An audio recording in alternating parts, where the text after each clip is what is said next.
नमस्कार साथियों आज की वीडियो में एसएससी एमटीएस एग्जाम 2024 को देखते हुए एक्सपेक्टेड जीके जीएस को मतलब संभावित जो जीके जीएस के प्रश्न हो सकते हैं उनको देखते हुए जो है साथ ही साथ स्पेशली आज की वीडियो में हम राज्यपाल और मतलब जो राज्यपालों की नई नियुक्तियां हुई हैं उनके बारे में जानेंगे और प्लस पद्म पुरस्कारों के बारे में भी जानेंगे। ठीक है, ये दो स्पेशल टॉपिक मैंने आज की वीडियो में आपके लिए रखा है।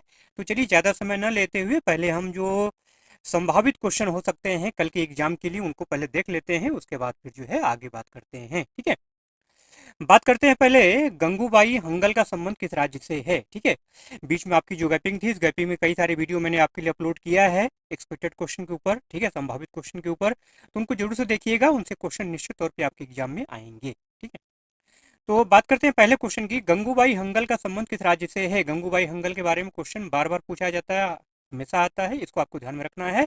तो गंगूबाई हंगल का संबंध है कर्नाटक। जी हाँ, ठीक है, गंगूबाई हंगल है कर्नाटक राज्य से थी। उनका जन्म 5 मार्च 1913 को कर्नाटक के धारवाड़ में हुआ था।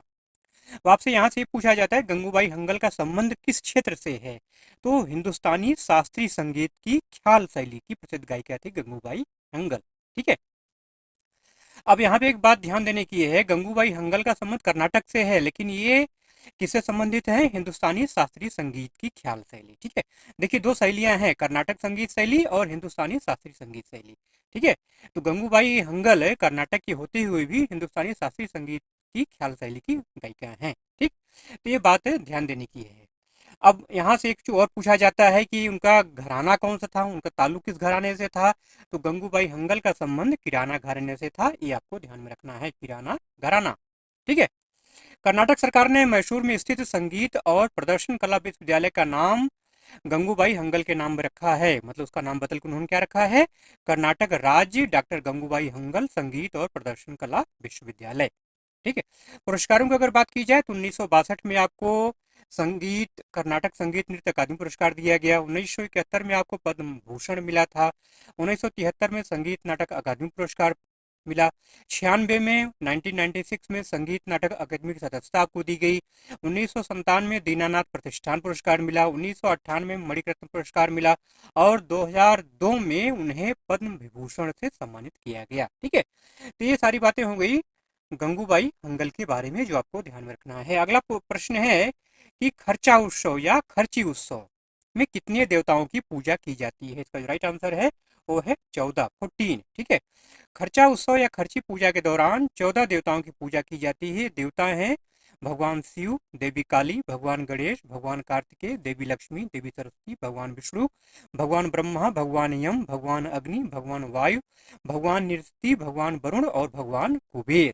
ठीक है, इस त्योहार को 14 देवताओं के त्योहार के रूप में भी जाना जाता है। अब आपसे ये भी पूछा जा सकता है कि खर्ची उत्सव कहाँ मनाया जाता है, तो त्रिपुरा नाम आपको ध्यान में रखना है। इस पारंपरिक कार्यक्रम में त्रिपुरा के लोगों के पैतृक देवता चतुर्दश देवता मतलब प्राचीन उज्जैन महल में स्थित हैं जो है उनकी पूजा शामिल है। ठीक है, त्योहार के दौरान त्रिपुरा के लोग अपने 14 देवताओं के साथ साथ पृथ्वी की भी पूजा करते हैं। ठीक, अगला प्रश्न है किस देश ने फीफा अंडर 17 महिला विश्व कप 2022 जीता, या मेजबान कौन था, इस टाइप से क्वेश्चन बनता है फीफा वर्ल्ड के ऊपर। ठीक है, तो फीफा अंडर 17 महिला विश्व कप 2022 से स्पेन ने जीता। किसने जीता, स्पेन ने जीता। अब बात यहाँ पे आती है कि इसका आयोजन कहाँ हुआ, तो इसका आयोजन भारत में हुआ था 11 अक्टूबर से लेकर के 30 अक्टूबर तक। ठीक है, फीफा अंडर 17 महिला विश्व कप का 7वां संस्करण 2020 में होना तय था, लेकिन कोविड-19 के कारण प्रतियोगिता के आयोजन को स्थगित कर दिया गया। ठीक है, ये भी बात ध्यान रखना है कि 2022 में जो हुआ है ये 7वां संस्करण था, जिसको 2020 में होना था लेकिन नहीं हुआ कोविड के कारण, ये 2022 में हुआ।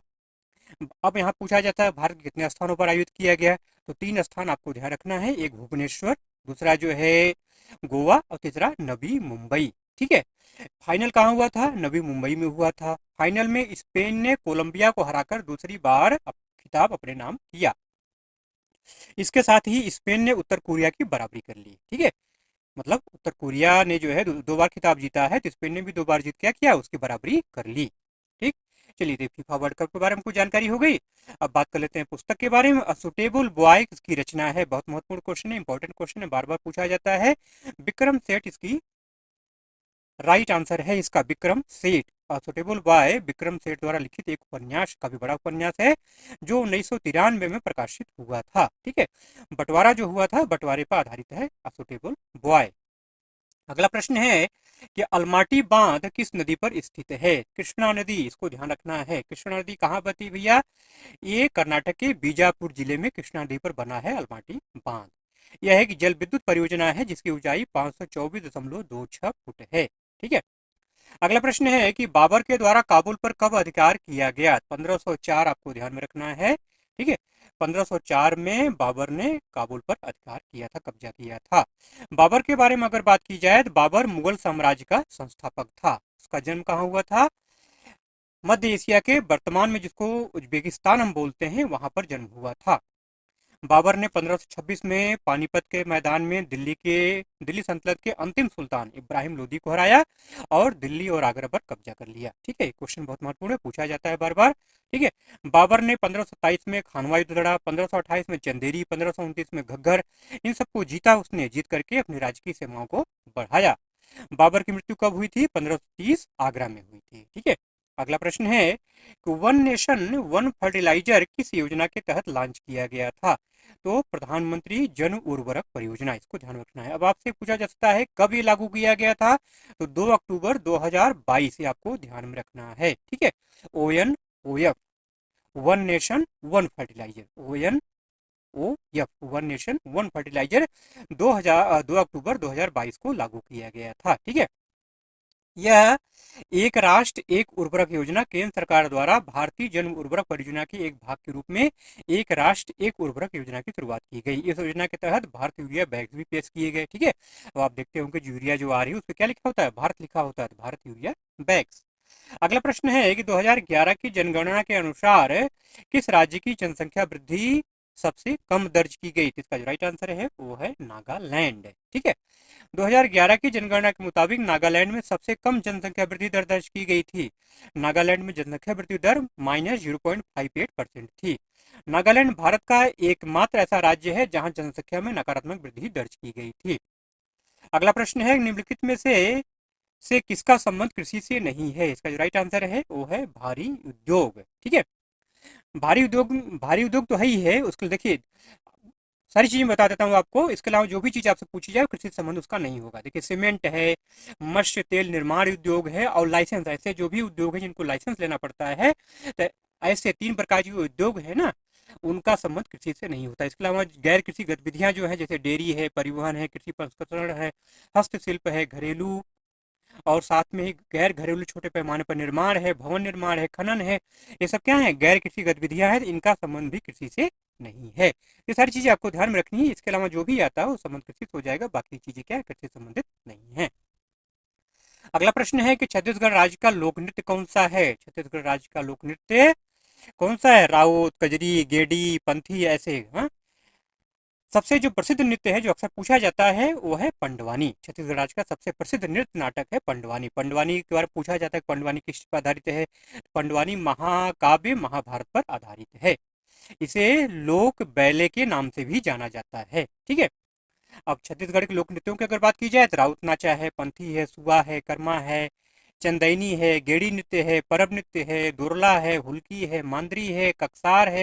ये छत्तीसगढ़ के क्या है? प्रमुख लोक नृत्य हैं। ठीक है, अब हम बात करते थोड़ा सा पंडवानी के बारे में, थोड़ा डिटेल में बात कर लें। देखिए पंडवानी की बात जब आएगी तीजन बाई का नाम जरूर आता है। तीजन बाई जो है पंडवानी लोक नाट्य की पहली महिला कलाकार थी छत्तीसगढ़ की। ठीक है, तीजन बाई को कला और संस्कृति में उनके योगदान के लिए जापान के फुकुओका कला और संस्कृति पुरस्कार से सम्मानित किया गया था। ठीक है, अगला प्रश्न है कि बिहार का नया राज्यपाल फरवरी 2023 में किसे बनाया गया? देखिए अब यहाँ से हम राज्यपाल जो नई नियुक्तियां हैं, जो पुरानी नियुक्तियां हैं, वो दोनों को मतलब 2023-24 हम दोनों को देखेंगे। ठीक है, 23 भी आपको बताएंगे, 24 भी बताएंगे, इसलिए धैर्यपूर्वक वीडियो कंप्लीट देखिएगा, मिस मत करिएगा, नहीं तो कंफ्यूज हो जाएंगे। ठीक है, क्योंकि 23-24 मैं दोनों लेकर साथ में चल रहा हूँ। ठीक है, देखिए बिहार का नया राज्यपाल फरवरी 2023 में किसे बनाया गया है?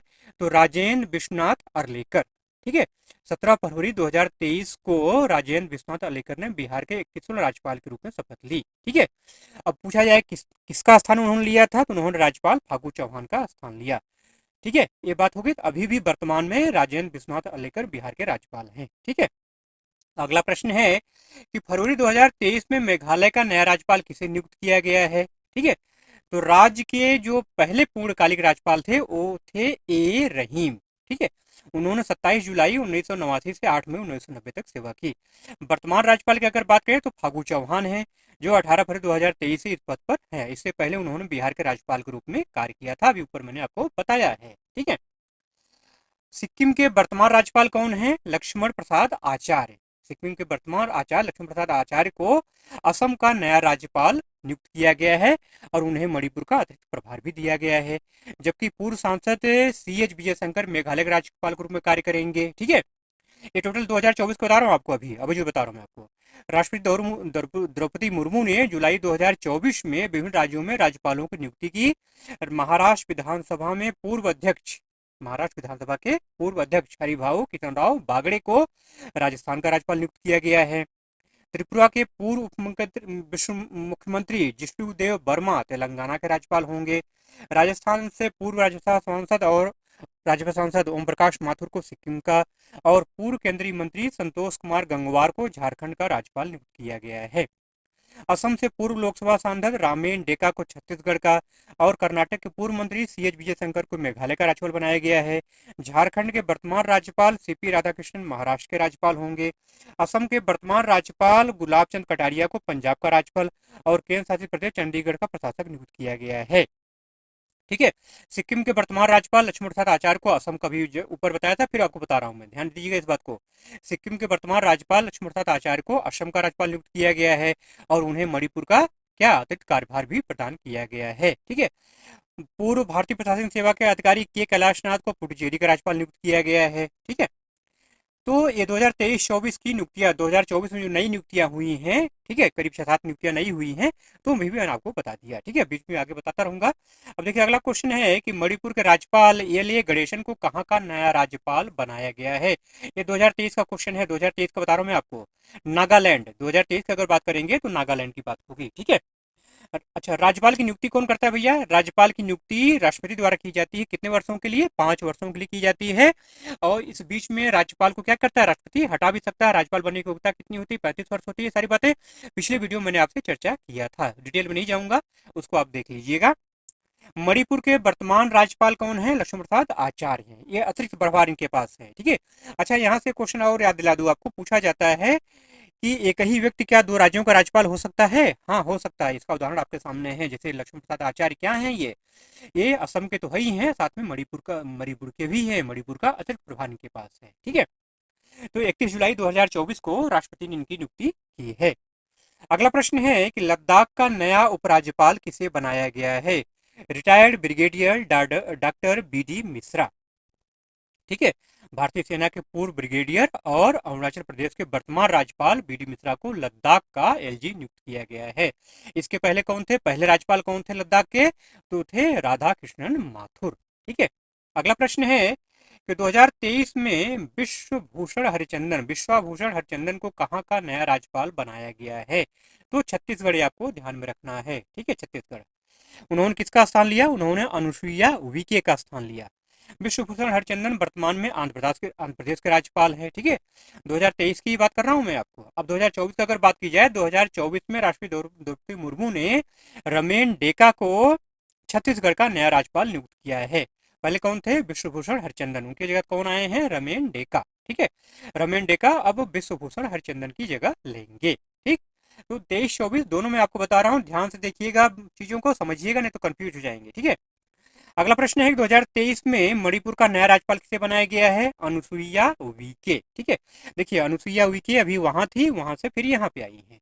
तो सिक्किम के वर्तमान राज्यपाल लक्ष्मण प्रसाद आचार्य को असम का नया राज्यपाल नियुक्त किया गया है तथा उन्हें मणिपुर का अतिरिक्त प्रभार भी दिया गया है। ठीक है, तो मणिपुर का नया राज्यपाल 2023 से बनाया गया था, अनुसुईया उइके को बनाया गया था। 2024 में कौन है? लक्ष्मण प्रसाद आचार्य। अगला प्रश्न है, फरवरी 2023 में हिमाचल प्रदेश का नया राज्यपाल किसे बनाया गया है? तो शिव प्रसाद शुक्ला इसका राइट आंसर है। श्री शिव प्रकाश शुक्ला फरवरी 2023 से हिमाचल प्रदेश के 22वें राज्यपाल हैं। यदि अतिरिक्त प्रभार की अगर बात करें, अतिरिक्त प्रभार वाले राज्यपालों को भी गिन लिया जाए तो इनका नंबर 21वां होगा। अगला प्रश्न है कि फरवरी 2023 में आंध्र प्रदेश का नया राज्यपाल किसे बनाया गया है? रिटायर्ड जस्टिस एस अदल नजीर। सुप्रीम कोर्ट के पूर्व न्यायाधीश एस अब्दुल नजीर को आंध्र प्रदेश का राज्यपाल नियुक्त किया गया है। वर्तमान राज्यपाल विश्वभूषण हरिचंदन को छत्तीसगढ़ का राज्यपाल बनाया गया है। 2023 की बात कर रहा हूं मैं आपको यहाँ, ठीक है, ध्यान रखिएगा। अगला प्रश्न है कि फरवरी 2023 में अरुणाचल प्रदेश का नया राज्यपाल किसे बनाया गया है? लेफ्टिनेंट जनरल कैवल्य त्रिविक्रम परनाइक। ठीक है, रिटायर्ड लेफ्टिनेंट जनरल कैवल्य त्रिविक्रम परनाइक अरुणाचल प्रदेश के राज्यपाल बनाए गए हैं। अगला प्रश्न है कि फरवरी 2023 में झारखंड का नया राज्यपाल किसे बनाया गया है? सीपी राधाकृष्णन, आपको ध्यान में रखना है। ठीक है, 31 जुलाई 2024 को माननीय राज्यपाल श्री संतोष कुमार गंगवार ने झारखंड राज्य के राज्यपाल के रूप में शपथ ली। मतलब अगर वर्तमान की बात की जाए तो श्री संतोष कुमार गंगवार हैं, लेकिन 2023 की अगर बात करेंगे तो सीपी राधाकृष्णन थे। ठीक है, अगला प्रश्न है कि 2023 में सिक्किम का नया राज्यपाल किसे बनाया गया? लक्ष्मण प्रसाद आचार्य को ऊपर मैं चर्चा कर चुका हूं। 2024 की अगर बात करें तो ओम प्रकाश माथुर हैं सिक्किम के 18वें राज्यपाल। ठीक है सॉरी। ठीक है, लक्ष्मण प्रसाद आचार्य जो है असम के हैं और साथ ही साथ इनको सिक्किम का अतिरिक्त कार्यभार भी दिया गया था। तो ओम प्रकाश माथुर को लद्दाख से लाकर के सिक्किम का राज्यपाल बनाया गया है। ठीक है, हाँ, लक्ष्मण प्रसाद आचार्य असम के हो गए और ओम प्रकाश माथुर कहाँ हो गए? सिक्किम के हो गए 2024 में। ठीक, बात क्लियर हो गई। अगला प्रश्न है कि फरवरी 2023 में असम का नया राज्यपाल किसे बनाया गया है? 2023 की बात हो रही है तो गुलाब चंद कटारिया थे उस समय। ठीक है, गुलाब चंद कटारिया को फरवरी 2023 में असम का राज्यपाल बनाया गया था। 2024 में कौन है? लक्ष्मण प्रसाद आचार्य हैं। ठीक है, असम के साथ साथ इनको मणिपुर का भी प्रभार मिला था, लेकिन मणिपुर के कौन हो गए? माथुर साहब हो गए। ठीक है, अगला प्रश्न है फरवरी 2023 में मेघालय का नया राज्यपाल किसे नियुक्त किया गया है? फागू चौहान। ठीक है, 2023 में फागू चौहान। 2024 में कर्नाटक से 2 बार सांसद रहे CH विजयशंकर को मेघालय का राज्यपाल नियुक्त किया गया है। ठीक है, क्लियर बात। वर्तमान में कौन है? वर्तमान में है CH विजय शंकर। अगला प्रश्न है कि 2023 में मणिपुर के राज्यपाल एल गणेशन को कहाँ का राज्यपाल बनाया गया है? तो नागालैंड, नागालैंड का राइट आंसर है। ठीक है, मणिपुर के वर्तमान राज्यपाल लक्ष्मण प्रसाद आचार्य, अतिरिक्त प्रभार जिनके पास था, इन्हें राष्ट्रपति द्रौपदी मुर्मू ने 31 जुलाई 2024 को नियुक्त किया था। ठीक है, ठीक, मतलब 2023 में कौन थे? ये एल गणेशन, एल गणेशन थे। ठीक है, ठीक, मणिपुर का बनाया गया एल गणेशन को जो है ये नागालैंड के थे। ठीक है, बाद में इस कहाँ का प्रभार, जो मणिपुर का अतिरिक्त प्रभार किसको दिया गया? लक्ष्मण प्रसाद आचार्य को दिया गया। ठीक है, लक्ष्मण प्रसाद आचार्य को मणिपुर का और असम दोनों का दिया गया। बाद में मणिपुर का जो है कार्यभार किसको सौंपा गया जो है? ठीक है, ये लक्ष्मण प्रसाद आचार्य को मतलब अतिरिक्त प्रभार दिया गया, और असम के तो वही है। ठीक है, अगला प्रश्न है कि साहित्य और शिक्षा के क्षेत्र में वर्ष 2023 का पद्म भूषण पुरस्कार किसे प्रदान किया गया? चलिए यहाँ से हम पद्म पुरस्कारों को ध्यान से देख लेते हैं। यहाँ देखिए, आपको पद्म भूषण और पद्म विभूषण दोनों का तुलनात्मक अध्ययन करेंगे हम। ठीक है, तो ध्यान से वीडियो को देखिएगा, समझिएगा, नहीं तो कंफ्यूज हो जाएंगे मेरे भाई। ठीक है, कहेंगे क्या क्या बता डाल रहे हैं पूरा सब आप। ठीक है, देखिए साल 2023 में साहित्य और शिक्षा के क्षेत्र में पद्म भूषण पुरस्कार से सम्मानित लोगों के जो नाम है वो है प्रभाकर भानुदास मांडे, अंतर्यामी मिश्रा, SL भैरप्पा और कपिल कपूर। ठीक है, पद्म भूषण की अगर बात की जाए तो पद्म भूषण भारत का तीसरा सबसे बड़ा नागरिक पुरस्कार है। इसकी शुरुआत कब हुई? 1954 में हुई। ये पुरस्कार कब घोषित किया जाता है? हर साल गणतंत्र दिवस के अवसर पर घोषित किया जाता है। 2023 की अगर बात की जाए तो टोटल 106 पद्म पुरस्कार की घोषणा की गई राष्ट्रपति के द्वारा, जिसमें कि 6 पद्म विभूषण, 9 पद्म भूषण और 91 पद्मश्री पुरस्कार शामिल हैं। अगला प्रश्न है कि व्यापार और उद्योग के क्षेत्र में वर्ष 2023 का पद्म भूषण पुरस्कार किसे प्रदान किया गया था? तो महाराष्ट्र से श्री कुमार मंगलम बिड़ला को। ठीक है, वहीं अगर 2024 की बात करें तो इस बार 2024 के लिए 5 लोगों को पद्म विभूषण, 17 को पद्म भूषण, इस तरह से 110 को पद्मश्री से सम्मानित किया गया है। मतलब 2023 का मैंने बताया, 2024 के अगर आपसे पूछ लिया जाए, 2024 में 5 लोगों को पद्म भूषण मिला है, 17 को पद्म भूषण मिला है, 110 को पद्मश्री का सम्मान प्रदान किया गया है। ठीक है, अगले प्रश्न की अगर बात की जाए तो विज्ञान और अभियांत्रिकी के क्षेत्र में वर्ष 2023 का पद्म भूषण पुरस्कार किसे प्रदान किया गया है? श्री दीपक धर, महाराष्ट्र से संबंधित है श्री दीपक धर। ठीक है, वहीं अगर हम पद्म विभूषण की अगर बात करें तो श्रीनिवास वर्धन को 2023 में पद्म विभूषण दिया गया था विज्ञान और इंजीनियरिंग के क्षेत्र में। श्रीनिवास वर्धन एक प्रसिद्ध भारतीय अमेरिकी गणितज्ञ और प्रोफेसर हैं। ठीक है। साल 2023 के लिए पद्म भूषण पुरस्कार पाने वाले अन्य लोगों के नामों की बात करूं तो श्री एस एम कृष्णा सार्वजनिक मामलों में, श्री दिलीप महालनोबिस मरणोपरांत चिकित्सा के क्षेत्र में, श्री मुलायम सिंह यादव मरणोपरांत सार्वजनिक मामले में। ठीक है, ये आपको ध्यान में रखना है, नाम कुछ है। अगला प्रश्न है, कला के क्षेत्र में वर्ष 2023 का पद्म भूषण पुरस्कार किसे प्रदान किया गया? तो श्रीमती बाणी जयराम तमिलनाडु से हैं, श्रीमती सुमन कल्याणपुर महाराष्ट्र से हैं। ठीक है। वहीं अगर पद्म विभूषण की बात करूं तो जाकिर हुसैन को दिया गया कला के क्षेत्र में। अगला प्रश्न है कि आध्यात्म के क्षेत्र में वर्ष 2023 का पद्म भूषण पुरस्कार किसे प्रदान किया गया है? वैष्णव स्वामी चिन्नजीयर तेलंगाना के हैं। ठीक है, स्वामी चिन्नजीयर तेलंगाना संबंधित है जो है, इनको 2023 में आध्यात्म के क्षेत्र में पद्म भूषण पुरस्कार दिया गया। इसके अलावा श्री कमलेश डी पटेल, ये भी तेलंगाना से हैं, इनको भी पद्म भूषण पुरस्कार आध्यात्म के क्षेत्र में दिया गया। अगला प्रश्न है कि सामाजिक कार्य के क्षेत्र में वर्ष 2023 का पद्म भूषण पुरस्कार किसे प्रदान किया गया? तो श्रीमती सुधा मूर्ति, कर्नाटक से संबंधित है श्रीमती सुधा मूर्ति। चलिए इन्हीं प्रश्नों के साथ आज के वीडियो का एंड करते हैं। वीडियो अगर अच्छा लगा मेरे भाई तो जाते जाते एक लाइक जरूर से कर दीजिएगा, और चैनल पे अगर नए हैं तो सब्सक्राइब कर लीजिएगा। सब्सक्राइब करके बेल आइकन को ऑन जरूर से कर लीजिएगा मेरे भाई, नहीं तो नोटिफिकेशन नहीं मिलेगा। ठीक है, चलिए मिलते हैं अगले वीडियो में ऐसे ही कंटेंट के साथ। तब तक स्वस्थ रहिए, मस्त रहिए। जय हिंद।